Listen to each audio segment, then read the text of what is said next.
12 సంవత్సరాలు సుదీర్ఘమైన కాలంలో ప్రజల కోసం తాను కూడా చాలా కమిట్మెంట్ తో ఎన్ని పొలిటికల్ క్రైసిస్ వచ్చినా కూడా నిలదొక్కుని దాన్ని ముందుకు తీసుకెళ్ళాడు.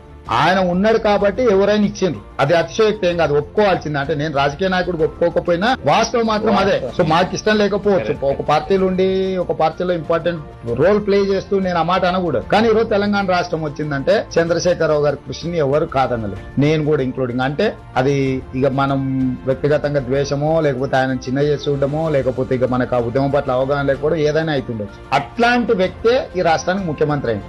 దళిత్ విషయంలో కూడా ఈ రాష్ట్రానికి ముఖ్యమంత్రి విషయంలో గతంలో చెప్పిందంతా కూడా రాష్ట్రం వచ్చిన తర్వాత క్లియర్ గా ప్రజల దగ్గరికి దళితుని చేయను నేనే అయితే అని ప్రజల దగ్గరికి పోయాడు. ప్రజలు ఆయన లీడర్షిప్ కు మ్యాండేట్ ఇచ్చింది. ఇప్పుడు ఆయన దళితుని ముఖ్యమంత్రిని చేస్తాను ఎన్నికలు పోయి రిజల్ట్ వచ్చిన తర్వాత ఆయన అది చేయను ఇది చేస్తానంటే తప్పు. నేను చాలా సందర్భంలో ప్రైవేట్ డిస్కషన్స్ లో చాలా మంది అన్నప్పుడు ఉద్యమ నేపథ్యంలో మాట్లాడిండు, కానీ ఎన్నికలు వచ్చినప్పుడు